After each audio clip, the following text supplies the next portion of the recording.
Assalamualaikum warahmatullahi wabarakatuh. Waalaikumsalam warahmatullahi wabarakatuh. Bismillahi walhamdulillah. Wassalatu wassalamu ala sayyidina Rasulillah, sayyidina wa maulana Muhammad ibn Abdullah wa ala alihi wa sahbihi wa mawalah. Amma ba'du, subhanaka la ilma lana illa ma 'allamtana innaka antal alimul hakim. La haula wa la quwwata illa billahil aliyyil azim. Saudara-saudara kaum muslimin rahimakumullah. Ada 3 perintah Allah yang berangkai dalam Al-Quran, yang menurut para ulama tidak diterima yang satu apabila yang lain tidak dikerjakan. Di antaranya ayat aqimus shalah wa atuz zakah. Yang kedua ati'ullaha wa ati'ur rasula. Dan yang ketiga ayat anishkurli wali walidaika. Perintah ini merupakan perintah yang berangkai. Aqimus shalah wa atuz zakah. Dirikan salat dan bayar zakat. Artinya tidak diterima salatnya orang yang tidak membayar zakat, dan tidak diterima zakatnya orang yang tidak mendirikan salat. Perintah ini berangkai pada saat salat dikerjakan, zakat apabila sampai haul dan nisabnya harus dibayarkan. Begitu juga pada ayat ati'ullaha wa ati'ur rasul. Taatlah kamu kepada Allah dan taatlah kamu kepada Rasul.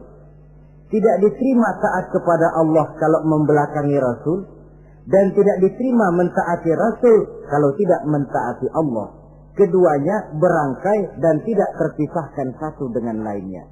Taat kepada Allah artinya harus taat juga kepada Rasul. Mengamalkan Quran artinya juga harus dengan mengamalkan sunnah.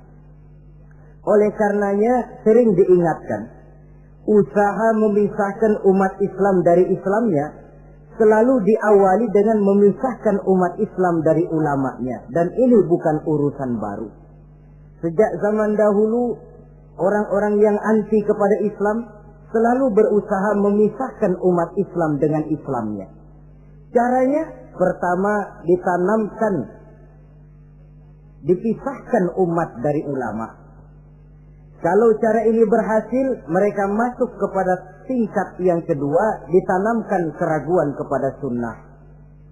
Kalau cara ini pun juga mereka berhasil, masuk kepada bagian ketiga yang terpenting, menanamkan keraguan kepada Al-Quranul Karim. Kalau umat sudah meragukan Al-Quranul Karim, maka tidak ada lagi yang bisa diharapkan. Oleh karena itu, ati'ullah dan ati'ur rasul tidak bisa dipisahkan satu sama lain. Apabila kita mengamalkan ajaran Quran, seiring dengan itu kita juga harus menegakkan sunnahnya. Adapun ayat yang ketiga yang merupakan perintah berangkai ini, anishkurli wali walidaika, kata Allah. Hendaklah engkau bersyukur kepadaku dan bersyukur kepada ibu bapakmu. Bersyukur kepada Allah tapi tidak bersyukur kepada ibu bapak tidak diterima. Bersyukur kepada ibu bapak tapi tidak bersyukur kepada Allah juga ditolak. Oleh karenanya keduanya tidak bisa terpisahkan satu sama lain. Orang yang pandai bersyukur kepada Allah, dia harus pandai juga bersyukur kepada ibu dan bapaknya. Bersyukur kepada ibu bapak artinya berbakti kepada kedua orang tua kita. Kalau kita perhatikan, dan inilah pokok yang akan kita bicarakan pada pertemuan ini, soal berbakti kepada ibu dan bapak. Kalau kita perhatikan, kedudukan kedua orang tua dalam Al-Quran itu tinggi sekali. Kita baca misalnya dalam surah Al-Isra ayat 23. Di sana menjelaskan, وَقَضَى رَبُّكَ أَلَّا تَعْبُدُوا إِلَّا إِيَّهُ وَبِالْوَالِدَيْنِ إِحْسَانًا. Dan Allah Tuhanmu telah memutuskan, telah menetapkan, jangan kamu menyembah selain daripadanya, dan berbaktilah kepada kedua orang tua. kita perhatikan tartibul kalimat atau tertib urutan kalimat dalam ayat ini. Pertama, jangan menyembah selain kepada Allah. Yang kedua, berbakti kepada kedua orang tua. Allah, setelah itu kedua orang tua. Begitu tinggi kedudukannya sampai dirangkaikan dengan kewajiban menyembah hanya kepada Allah. Sesudah itu apa? Wabil walidaini ihsana, berbakti, berbuat baik kepada ibu dan bapak. Lalu dalam surah An-Nisa ayat 36 kita temukan wa'budullaha wa la tusyriku bihi syai'a wa bil walidaini ihsana. Sembahlah Allah, jangan engkau sekutukan ia dengan sesuatu pun, dan berbuat baiklah kepada kedua orang tuamu.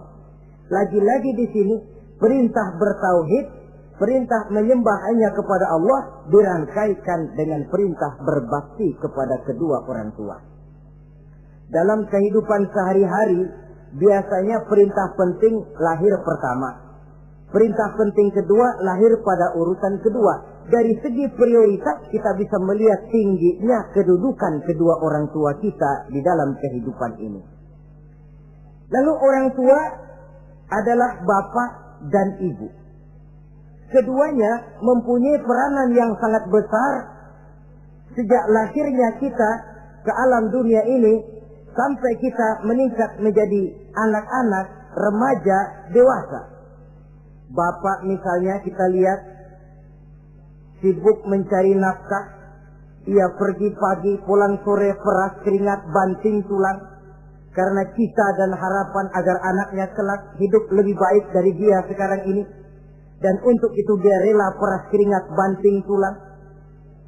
Seolah-olah dia berkata, ayahmu biarlah kaki jadi kepala, kepala jadi kaki, asal kau kelak jadi orang. Yang kadang-kadang setelah kita sang anak ini jadi orang, sering lupa kacang akan kulitnya. Sehingga boleh jadi orang lalu berkata, kalau orang tua kaya, anak jadi raja. Kalau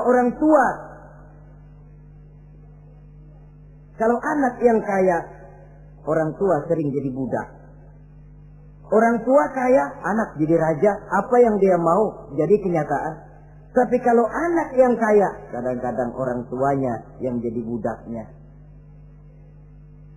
Lalu di samping sibuk mencari nafkah, bapak juga memberikan perlindungan dalam kehidupan ini.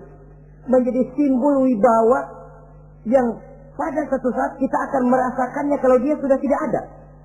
Begitu barangkali kecenderungan orang, seperti kata Imam Al-Ghazali, kamu baru merasa pentingnya suatu nikmat kalau dia sudah hilang dari diri kamu. Kita baru terasa pentingnya sehat kalau lagi sakit.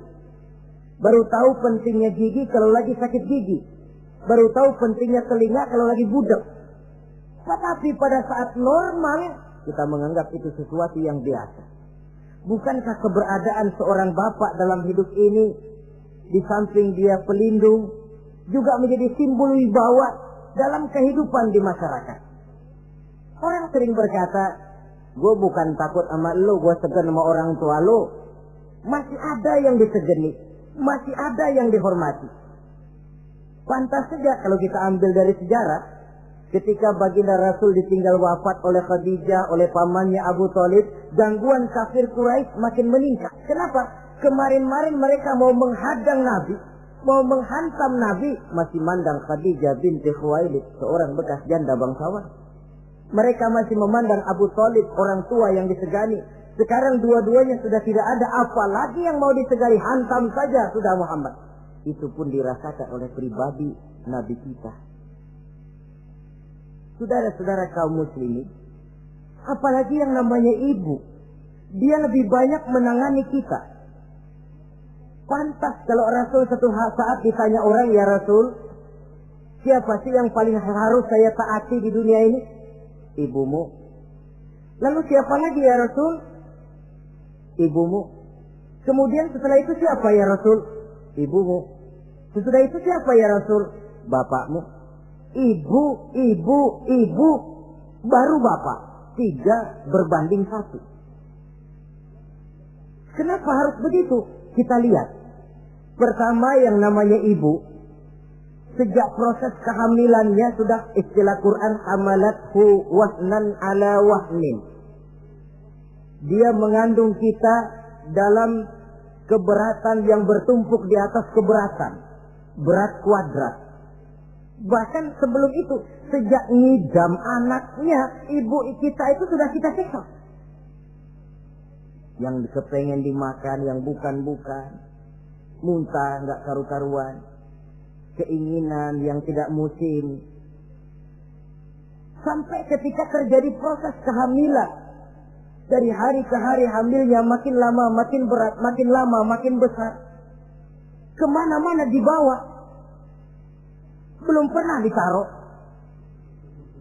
Ini berat mau ke pasar, taruh dulu sebentar. Tidak. Itu ya saudara, orang hamil itu ya, saya sendiri alhamdulillah belum pernah hamil. Tapi kalau kira-kira 2 kilo, itu ada itu. Umpama pengen ngerasain, cari kelapa yang beratnya kira-kira 2 kilo, gantung di perut kemana-mana bawa. Apa enak kayak begitu itu? Kehamilannya makin lama makin besar, makin lama makin besar. Tidurnya pun sudah serba sulit dan serba salah. Sampai dia kepada saat kelahirannya, saat melahirkannya, berhadapan dengan 2 pilihan. Kalau tidak hidup, mati. Dan seorang suami tidak pernah menghadapi saat-saat kritis macam gitu. Paling-paling waktu istrinya melahirkan, dia cuma nungguin di depan pintu. Bingung, gelisah, tapi masih sempat ngerokok. Si istri sudah pasrah berhadapan dengan kalau tidak hidup, mati. Saudara hadirin yang saya hormati, dalam pilihan itu dia lahirkan anaknya ke alam ini. Dan maha adil Allah. Andai kata pun seorang perempuan kalah dalam perjuangan ketika melahirkan anaknya, dia meninggal, dia mendapat pahala seperti orang yang mati syahid. Sebab orang mati syahid itu ada 3 macam. Ada syahid dunia akhirat. Ini orang yang pergi perang membela agama, niatnya karena Allah, dia gugur di medan perang, syahid dunia akhirat. Tidak usah dimandikan, dikafankan, disolatkan, dikubur dengan pakaian yang dia pakai, yang berlumur darah itu. Yang kedua, ada orang mendapat syahid akhirat. Artinya, mendapat pahala seperti pahalanya orang yang mati syahid. Tetapi jenazahnya tetap wajib diurus seperti biasa. Dimandikan, dikafankan, disolatkan. Hanya pahalanya seperti pahala orang mati syahid. Siapa mereka? Al-Gharik. Orang yang mati tenggelam. Kelelep di kali. Itu mati syahid. Syahid akhirat. Apalagi? Sahibul hadmi. Orang yang tertimpa benda keras secara mendadak. Mati syahid. Syahid akhirat. Di dunianya tetap wajib diurus seperti biasa. Saudara lagi jalan enak-enak ketiban batu 2 ton. Mati mendapat pahala syahid akhirat, tapi jangan diniatin. Kalau diniatin, saya mah pilih selep aja dah. Lu nyebur ke kali mati syahid, tidak. Konyol malah itu, bunuh diri namanya. Nah, di antaranya yang mati syahid itu perempuan yang meninggal pada saat melahirkan anaknya. Tapi masalah kita dalam pilihan antara hidup dan mati, dia lahirkan anaknya ke alam ini. Lalu proses mengasuh dan membesarkan lebih banyak sang ibu ketimbang sang bapak.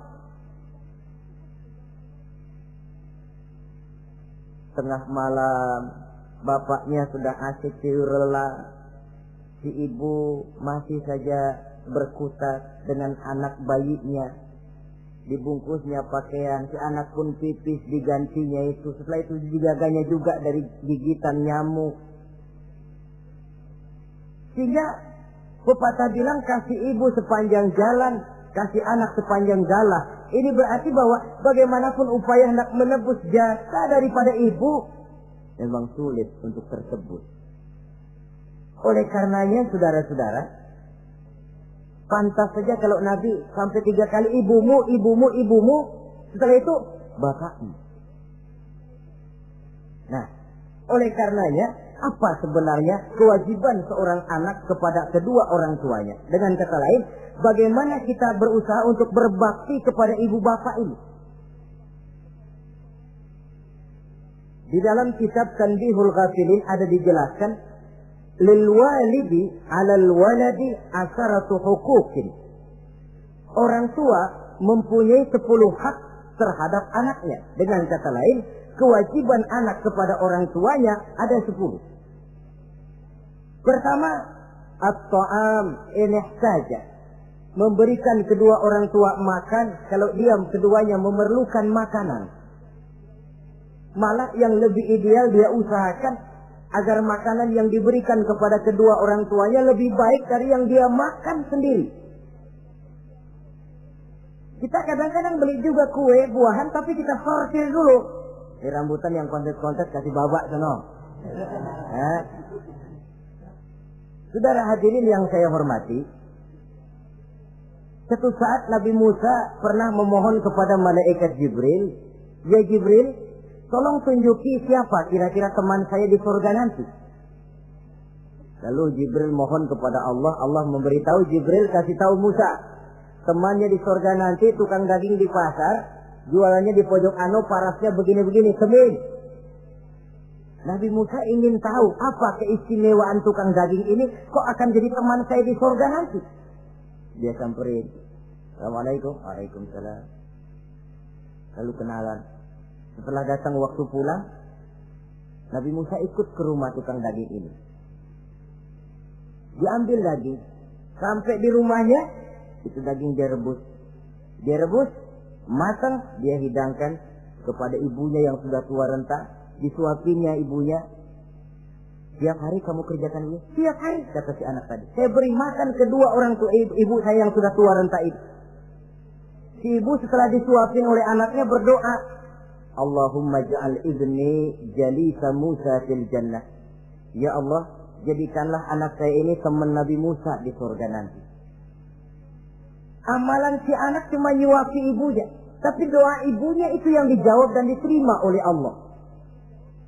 Si ibu berdoa, "Ya Allah, anak saya ini jadikan teman Nabi Musa di surga nanti." Allah kabulkan doa ibu yang tiap hari disuapi diberikan makan oleh anaknya.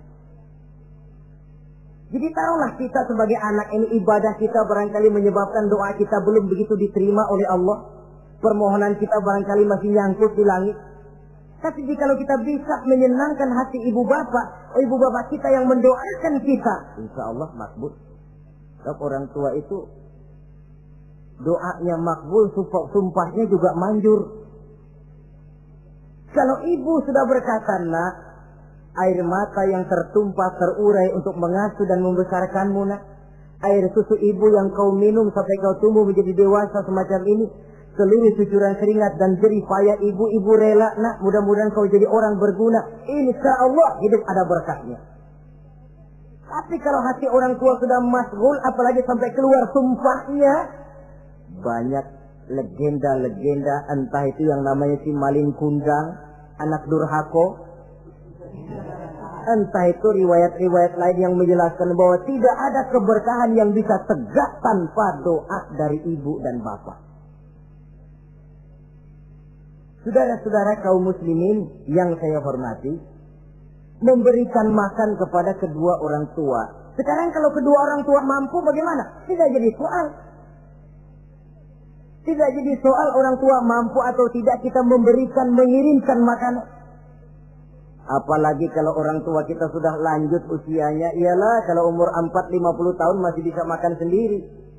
Tapi pada saat saudara yang berbahagia dikaruniai orang tua berumur panjang, 70, 80, 90 tahun, sesuai dengan janji Allah, "Wa man nu'ammirhu nunakkishu fil khalqi." Siapa yang kami panjangkan umurnya, kami kurangi bentuk kejadiannya. Artinya berkurang nikmat Allah itu. Panjang umur, nikmat berkurang. Artinya mata sudah lamur, pikiran sudah rada pikun. Nunakkishu fil khalqi. Berkurang kejadian asalnya itu. Kesempurnaannya sudah tidak ada lagi. Mengurus orang tua macam begitu memang kalau nurutin pegelnya ya makan nasi. Kadang-kadang karena pikun pagi-pagi pengen kita beli es puket. Makan. Lagi zaman susah tukang bubur kepengen makan bubur. Tapi di situ ujian. Begitulah dahulu orang tua kita melayani kita dikala kita belum masih merah, belum bisa berbuat apa-apa, belum punya pilihan, tapi mereka sabar, mereka ikhlas. Tidak sabarkah kita? Tidak ikhlaskah kita di hari tua mereka? Kita mengasuh dan melayani mereka. Kadang-kadang karena rewel, anak kelepasan omong, udah tua, rewel aja.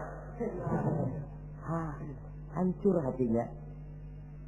Dalam keadaan tidak berdaya, mendapat kata yang tidak enak lagi dari anak-anaknya. Saudara hadirin yang saya hormati, jadi soal orang tua mampu atau tidak memberi makan, itu bukan soal, tapi kewajiban anak memberikan makan kepada kedua orang tuanya. Ini kewajiban yang pertama. Kewajiban yang kedua, al-khidmatu in ihtaja. Al-khidmah artinya berbakti kepada ibu dan bapak. Satu hari ketika kumpul dengan para sahabat, Nabi pernah berpesan kepada Sayyidina Umar bin Khattab radhiyallahu anhu. Umar, saya ya Rasul, nanti kalau kamu sempat datang ke kota Madinah, Umar, cari anak muda yang bernama Uwais Al-Qarni dan kau minta didoakan olehnya. Sayyidina Umar heran. Ini yang menyuruh Rasul. Padahal Rasul doanya mustajab. Dan lagian masih banyak orang-orang tua. Kenapa kalau datang ke Madinah suruh cari anak muda namanya Uwais Qarni dan minta didoakan olehnya? Apa keistimewaan Uwais Al-Qarni ini? Jadi ini pun juga alasan kata Nabi, aksiru minan nas bidu'ail khair fa innaka la tadri min ayyi fahin yuqbal. Banyak-banyaklah kamu minta doa kebaikan dari orang lain, sebab kamu tidak tahu dari mulut yang mana doa diterima Allah.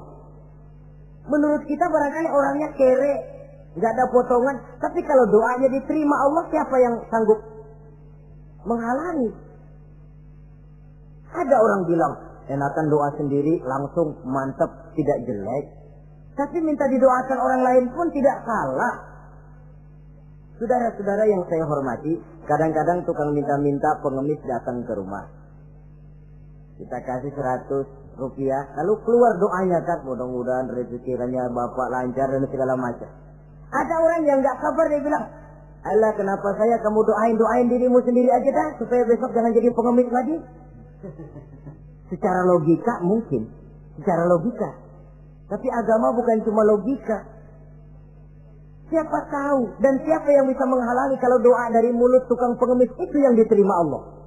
Tidak seorang pun yang tahu. Nah, Sayyidina Umar heran, apa sih keistimewaan Uwais Al-Qarni ini? Ketika beliau ke Madinah diselidiki, apa keistimewaan si Uwais ini? Masih muda, tapi saya oleh Nabi disuruh temuin dan minta didoakan olehnya. Nah, jadi dalam pandangan Allah itu ya nggak ngurus tuanya. Yang afdal itu yang tua dan banyak ibadahnya, dekat dengan Allah. Tapi kalau tuanya cuma kejemur, ya yang mending-mending yang muda dan banyak ibadahnya. Uwais Al-Qarni ini contoh. Apa ibadah Uwais Al-Qarni? Ternyata dia seorang anak yang sangat berbakti kepada ibunya. Ayahnya sudah meninggal. Dia pernah menggendong ibunya dari Madinah ke Mekah cuma untuk bikin haji dan untuk bertemu dengan Rasul. Sayang, tidak sempat bertemu dengan Rasul. Menggendong ibu dari Madinah ke Mekah itu kira-kira 465 kilo ya. Jakarta Semarang. Digendong ibunya. Kita kadang-kadang ibu kita ini sudah sakit payah, mau ke dokter saja masih manggil orang, tolongin mak gua no. Masih minta tolongin. Berat kita. Uwais Al-Qarni menggendong ibunya cuma untuk menunaikan ibadah haji dan bertemu dengan Rasul. Rupanya karomahnya itu muncul karena dia merupakan anak yang sangat bakti kepada ibunya. Jadi Allah memberikan karomah itu ya, ada yang karena orang rajin tahajud, ada yang karena tangannya pemurah, dermawan, ada yang karena sangat berbakti kepada kedua orang tuanya, ada yang karena rajin baca Quran, ada yang karena rajin melaksanakan puasa sunnah. Timbul karomahnya keistimewaan yang diberikan Allah kepadanya. Jadi bakti kepada ibu dan bapak mendatangkan karomah, keistimewaan yang diberikan Allah kepada kita.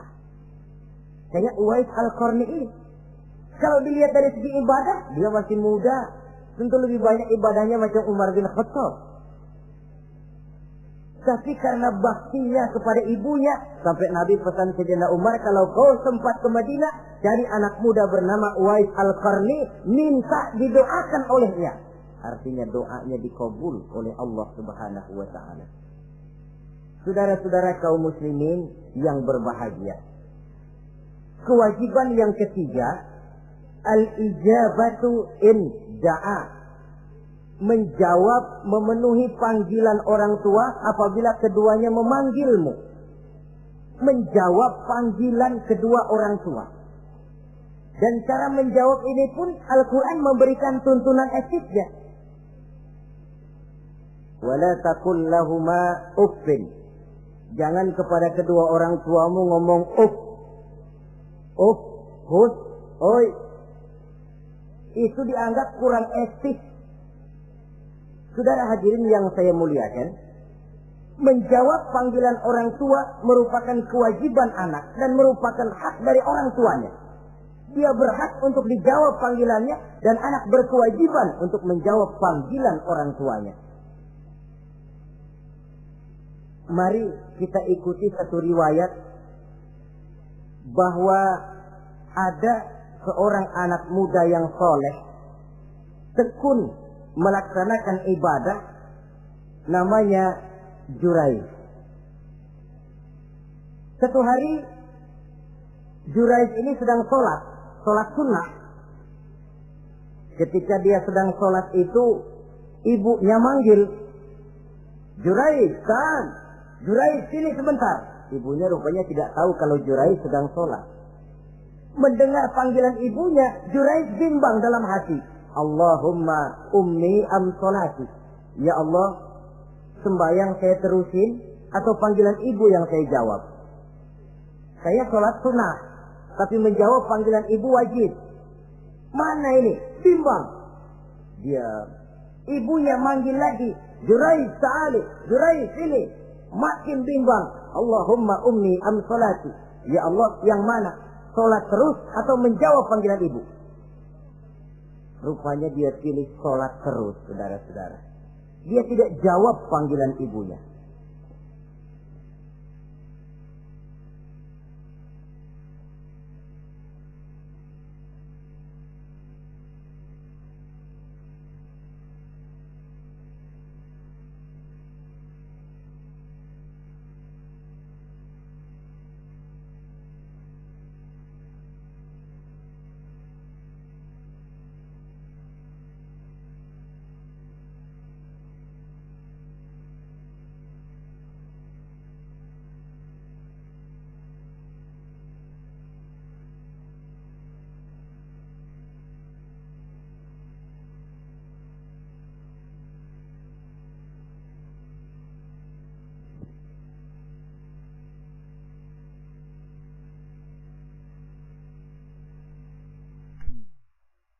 Karena panggilannya tidak dijawab ini, mangkel rupanya hati sang ibu. Ya Allah, Jurayj ini, saya lahirkan dia antara pilihan hidup dan mati. Saya asuh dan saya besarkan dia. Cuma saya panggil tidak mau menjawab, sakit hati saya. Keluar katanya, ya Allah, jangan mati Jurayj sebelum dia bertemu orang jahat. Nah, berlalulah riwayat ini. Hari berganti hari, bertukar minggu pergi, datanglah bulan. Kesolehan anak muda yang bernama Jurayj ini terkenal ke seluruh kampung. Dan biasa, kalau ada orang yang soleh, apalagi dia masih muda, yang usil banyak. Dan yang usil ini selalu berusaha mencari jalan bagaimana menghancurkan Jurayj ini. Saudara hadirin yang saya hormati, akhirnya mereka begini aja. Jurayj kan masih muda, kita goda pakai harta. Ah, tidak mungkin. Jurayj itu bukan orang yang mata duitan, dia tidak akan luluh oleh harta. Kita tawarkan kedudukan, juga tidak bisa. Begini saja. Dia kan masih muda tuh.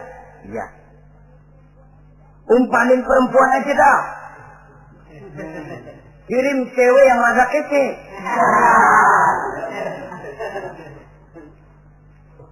Dicarilah perempuan untuk menggoda Jurais ini.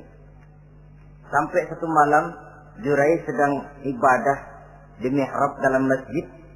Masuk perempuan ini dengan langkah gemulai, dengan suara merdu mendayu-dayu, mencoba merayu, membujuk, mempedaya, mempesona Jurais. Tapi enggak kena. Sejak dari berpakaian lengkap si perempuan ini, sampai bahasa Arabnya uryanun thalik, tanpa sehelai benang pun lagi lekat di badannya. Menggoda Jurais, memegang Jurais, muter-muter di depan Jurais, tanpa selembar benang pun lekat di badannya. Jurais mantap. Si perempuan karena sudah kadang merasa dibayar lalu nggak berhasil kan malu. Akhirnya dia keluar dari masjid, dia pergi ke sebuah kampung, di sana dia berzina dengan seorang pengembala kambing dan hamil. Ketika hamilnya besar, si perempuan ini kemana-mana pidato. Saudara-saudara, kenal nggak Jurais? Kenal. Yang katanya rajin benar ibadah tuh, yang mainannya di masjid melulu, yang mainannya tasbih melulu. Nih, perut saya nih. Dia urusannya tuh. Jurais, apa betul? Oh. Akhirnya Jurais dicari orang, macam-macam, yang caci maki, bahkan ada yang bikin pakai batu sampai berdarah kakinya, berdarah tangannya. Caci maki orang sudah nggak karu-karuan. Masjid lo ya, topeng doang lo. Saudara hadirin yang saya hormati, kita lihat di sini, Jurais sedang sholat sunnah, dipanggil oleh ibunya, tidak menjawab. Cuma itu ilasnya. Dan ibunya pun tidak tahu kalau Jurais sedang sholat. Keluar omongan yang tidak enak dan omongan itu manjur. Kata Jurais, saudara-saudara begini, apakah di antara saudara-saudara ada yang lihat saya melakukan zina dengan perempuan ini? Tidak ada. Lalu atas dasar apa saudara menuduh saya? Ya pengakuan si perempuan tadi. Nggak bisa dong kalau nggak ada saksi. Sekarang begini saja. Bagaimanapun saya ngotot, saudara nggak percaya, kita tunggu saja sampai si bayi ini lahir. Kita tanya dia nanti siapa bapaknya. Baiklah kalau begitu. Ditunggulah saat kelahiran sang bayi. Begitu bayi itu lahir ke alam ini, bron merah, masih orok. Setelah dibersihkan, ditekan perutnya oleh Jurais, ya gulam, kul man abuk. Bayi, tolong kasih tahu siapa bapakmu. Dengan izin Allah itu orok, bayi yang masih merah ngomong, bapak saya tukang ngangon kambing di kampung Ano. Kata Jurais tuh kan, gua tuh juga bukan gua ya. Gak percaya sih ente, main sabot aja. Begini akhirnya nih, ternyata sedang sholat sunnah dipanggil, tidak menjawab, ibunya mangkel, keluar omongan tidak enak, itu masih manjur. Apalagi kalau nggak lagi ngapa-ngapain, dipanggil nggak jawab, atau menjawab dengan panggilan yang nyakitin hati, tentu saja lebih manjur lagi ucapan orang tua kita itu. Saudara-saudara yang saya hormati, jadi kewajiban ini al-ijabatu inda'a, menjawab apabila dipanggil. Teorinya mudah ini, prakteknya yang sulit. Pada suatu saat kita sedang menghadapi urusan yang sangat penting, orang tua manggil. Pada suatu saat kita sedang menghadapi tamu untuk sesuatu yang vital, orang tua manggil. Pada saat semacam itu, seperti ada hadis, tuan rumah wajib menghormati tamu. Itu sih mudah dalam situasi normal. Tapi coba malam kita sudah nggak tidur, begitu mau tidur baru mau ngelayat, assalamualaikum tamu. kondisi begini untuk mengamalkan hadis tadi bisa apa tidak menghormati tamu dalam kondisi yang memang kita ini sudah mestinya istirahat. Mestinya kan hati kita, kamu nggak tahu diri banget, gue mau tidur, datang. Kalau kondisinya normal, menghormati tamu bukan sesuatu yang sulit. Begitu juga menjawab panggilan orang tua ini. Kalau kondisinya normal, mudah. Tapi dalam kondisi di mana kita berhadapan dengan pilihan ini atau ini, di situ akan kelihatan bakti anak kepada kedua orang tuanya. Yang keempat, kewajiban anak al-ita'atu in amara ghairi maksiyatin. Taat kepada ibu bapak sepanjang perintahnya tidak untuk maksiat kepada Allah. Kalau sudah perintahnya untuk maksiat, gugur kewajiban untuk taat. Umpamanya ada orang tua ngajak anaknya, "Nak, Om, warung pojok yuk." "Ngapain, Mbak?" "Kita teler." Umpama anak tidak wajib taat. Atau ada orang tua musyawarah sama anaknya, "Nah, gimana kalau kita pindah agama saja?" Tidak wajib taat. Sepanjang perintah itu tidak untuk melakukan maksiat kepada Allah, anak wajib taat. Dan jangan lupa, kewajiban taat kepada kedua orang tua di bawah kewajiban taat kepada Allah dan Rasulnya. Allah dan Rasulnya, setelah itu ibu bapak. Apabila perintah tidak untuk melakukan maksiat, maka anak wajib untuk melakukan taat kepada kedua orang tuanya. Ini kewajiban yang keempat.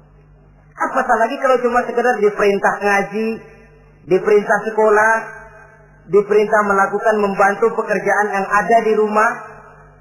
Itu sudah perintah yang di samping bermanfaat buat keluarga, juga menyangkut hari depan kita sendiri sebagai anak. Kadang-kadang memang kita mengukur dari sudut kepentingan kita tanpa melihat jauh ke depan. Misalnya, ada anak pulang sekolah, langsung ambil layangan sama benang berangkat ke lapangan. Orang tua, karena melihat jauh ke depan, anak ini lelahnya belum hilang. Dipanggil, "Nak, pulang nak, jangan main layangan. Sini dulu kau istirahat, makan, sholat, tidur siang nak. Nanti bangun tidur barulah main." Si anak mungkin hatinya ngedumil, "Bapak, orang main layangan aja dilarang." Ini kesan yang timbul. Orang main layangan saja kok dilarang. Padahal larangan ini adalah untuk kemanfaatan dan kemaslahatan si anak itu sendiri. Tapi anak tidak mau mengerti. Yang dia tahu, dia dilarang main layangan. Itu cuma karena pandangannya yang tidak jauh menerawang ke depan. Pepatah bilang, sekejam-kejamnya macan tidak ada yang makan anaknya sendiri. Artinya, bagaimanapun kondisinya, orang tua itu tidak ada yang akan sampai untuk menyengsarakan anaknya. Saudara-saudara kaum muslimin rahimakumullah. Jadi yang keempat, kewajiban untuk taat sepanjang tidak melakukan maksiat kepada Allah Subhanahu wa taala. Yang kelima, at-takallum ma'ahu bil-lin. Apabila bercakap-cakap dengan kedua orang tua, hendaklah dengan tutur kata yang lemah lembut. Wala tanharhuma wala taqul lahumā uffin wa qul lahumā qawlan karīmā.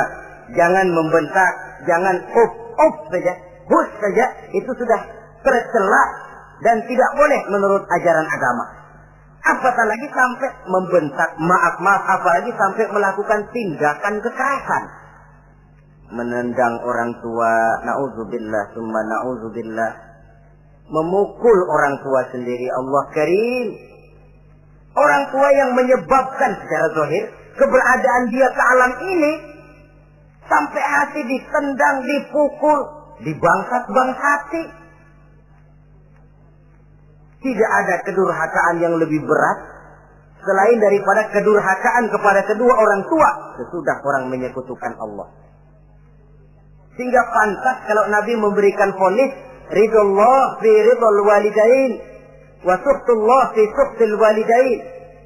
Keredoan Allah di dalam keredoan ibu bapak, dan murka Allah pun berada dalam kemurkaan ibu bapak. Ibu bapak ridho, Allah insya Allah ridho. Ibu bapak murka, Allah murka. Jadi kebahagiaan apa yang bisa kita tegakkan dalam hidup tanpa restu dan doa kedua orang tua kita? Si anak mungkin karena pendidikannya lebih tinggi, pengalamannya lebih luas, pergi ke mancanegara, bisa segala macam bahasa, dididik secara canggih. Tapi apakah itu lalu berarti dia harus memalingkan diri dari kedua orang tuanya? Sama sekali tidak. Disinilah unsur yang namanya keberkahan. Maka sering dijelaskan orang tua adalah keramat hidup. Kita sering ziarah. Ya kadang-kadang kalau yang diziarahi kiai ya lumayan. Kadang-kadang yang diziarahi dukun yang sembahyang aja enggak. Cari mbah ano, cari ambah ano, cari keramat ano, cari keramat ini, cari keramat itu. Dan jangan lupa di beberapa daerah yang namanya kiai itu ya, yang disebut kiai, bukan cuma orang yang ngerti agama. Ya kalau saudara ke keraton Jogja mana segala gerobak namanya kiai. Iya toh, kereta kencana itu. Degung namanya kiai. Lalu jangan lupa itu. Misi Zending pertama namanya juga Kiai Sadrak itu. Kiai, tapi misi Zending. Kalau di sana itu kiai itu panggilan untuk yang dipertua. Kita ziarah cari keramat Mbah Buyut, Mbah Sapu Jagat, Mbah Brojo, macam-macam Mbah.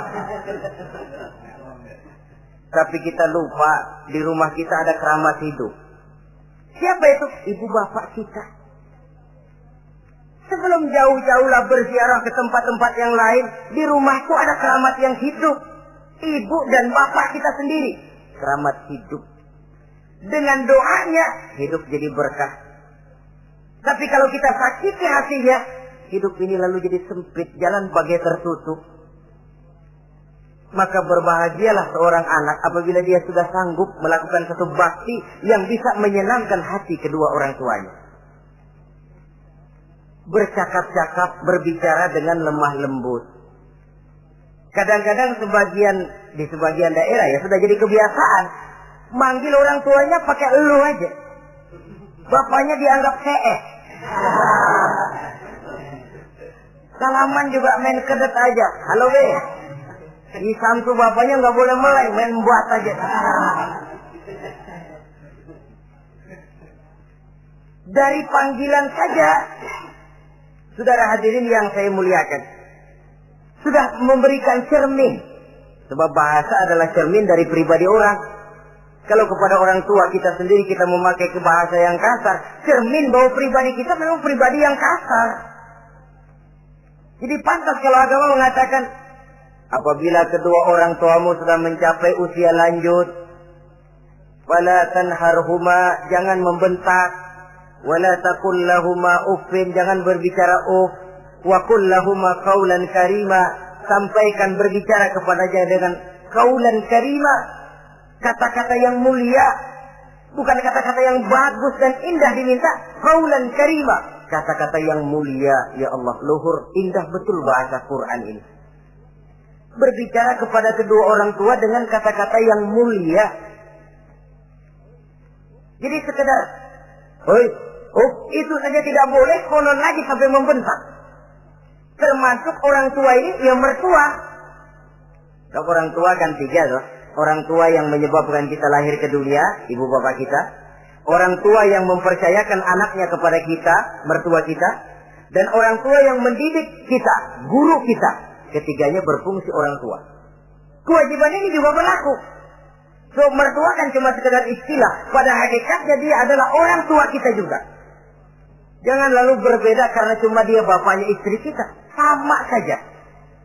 Kalau kepada orang tua sendiri menghormati, lalu kepada mertua kita kurang begitu perlu, itu adalah satu sikap yang tidak adil. Tentu itu akan menyakiti hati istri. Atau kalau dia istri, akan menyakiti hati suami.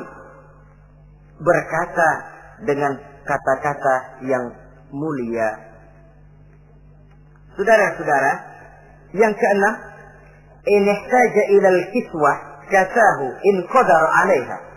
Kalau dia perlu pakaian, berikan pakaian walaupun dia sendiri mampu membeli.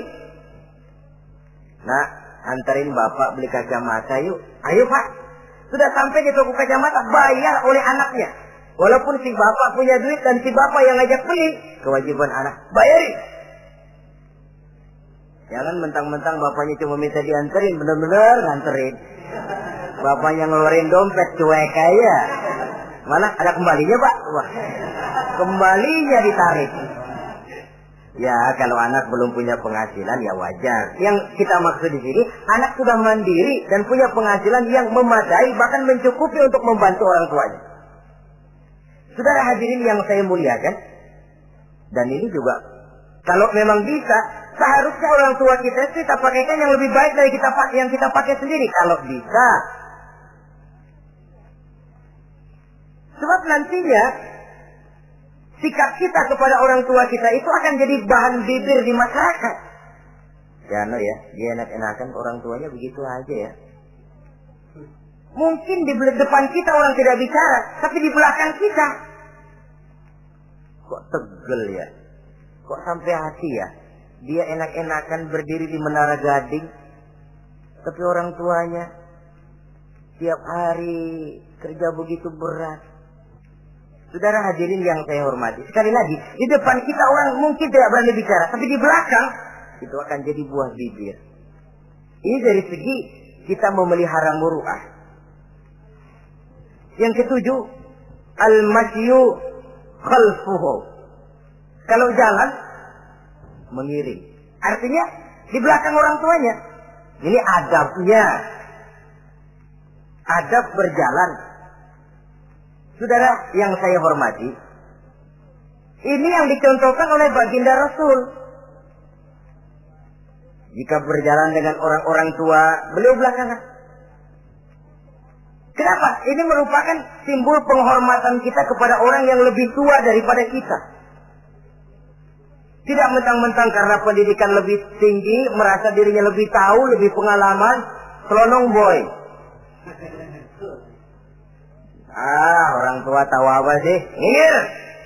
Waduh, hebat.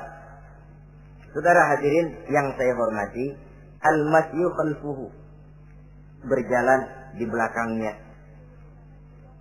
Begitu juga untuk mengemukakan pendapat. Kalau suatu saat orang tua mengajak musyawarah, dengarkan dulu omongannya, tangkap seluruhnya. Kalau kita merasa bahwa itu salah, jangan lalu dipotong. Salah, Pak. Jangan begitu. Bapak kolot sih. Salah. Jangan. Sebab itu akan menyakiti hatinya.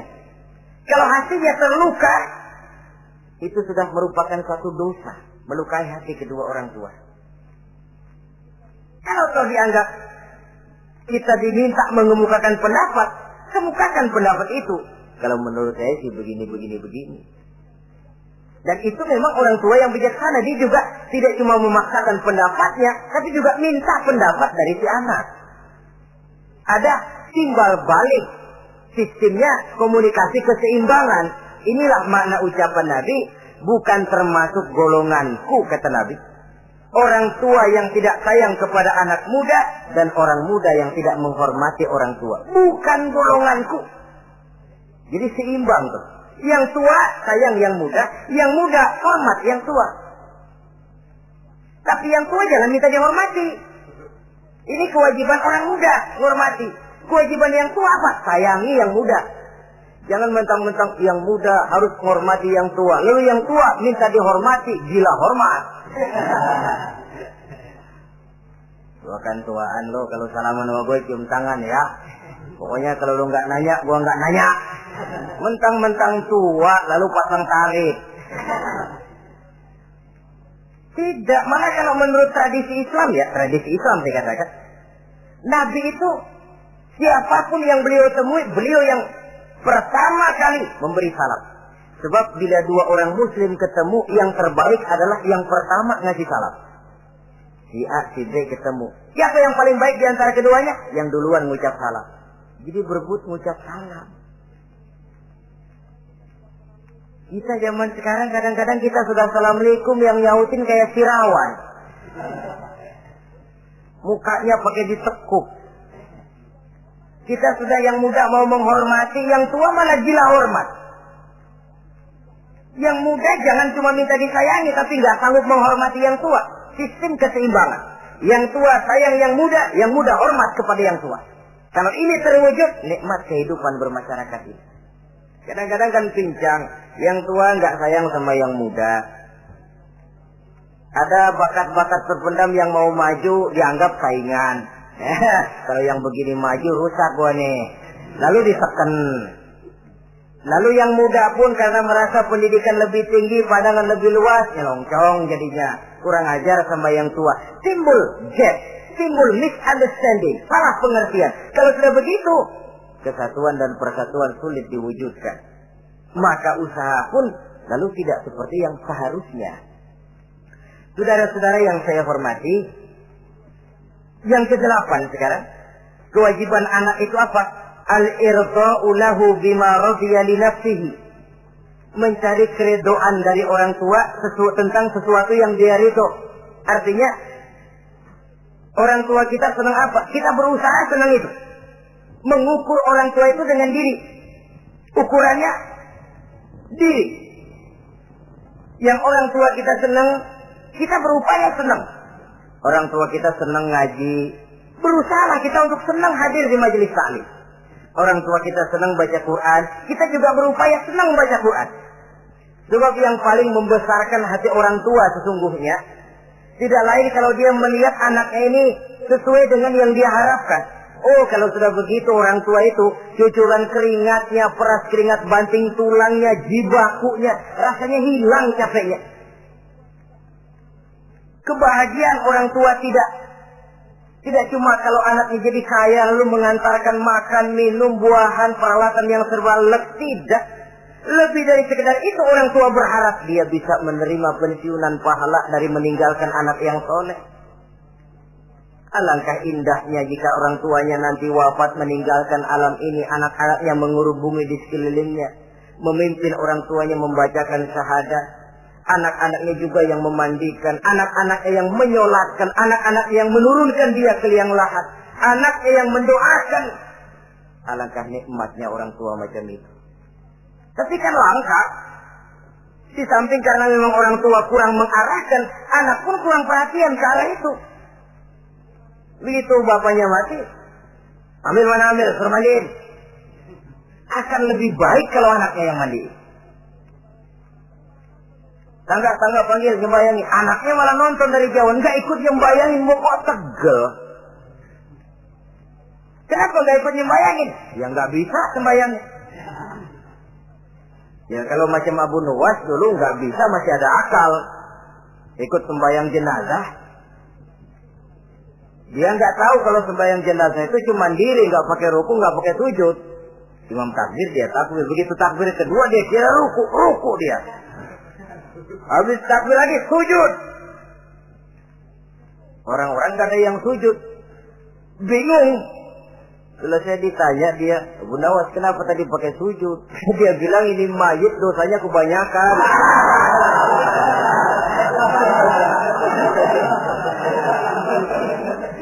Jadi kalau nggak pakai sujud dosanya nggak diterima katanya. Dosanya nggak diampuni kalau nggak pakai sujud. Makanya saya pakai sujud. Itu sih akal-akalan. Jawaban orang kepepet namanya. Saudara hadirin yang saya hormati, baiklah ya. Yang ke-9, al-ikrahu lahu bima yakrahu li nafsihi. Membenci apa yang dibenci oleh orang tuanya. Orang tua kita enggak senang judi, jangan dekati judi. Orang tua kita enggak suka minuman keras, jangan cekek botol. Orang tua kita enggak senang kalau kita pulang sampai pagi misalnya, jangan pulang pagi. Orang tua kita enggak senang kita hanyut dalam arus pergaulan bebas, batasi pergaulan untuk menjaga hatinya. Kalau kita senang, tapi di depan orang tua kan harus berusaha menjaga hati kedua orang tua kita. Ini tidak berarti bahwa di depan orang tua baik lalu di belakang orang tua merdeka. Kalau di depan orang tua mah kalem, begitu orang tua hilang merdeka.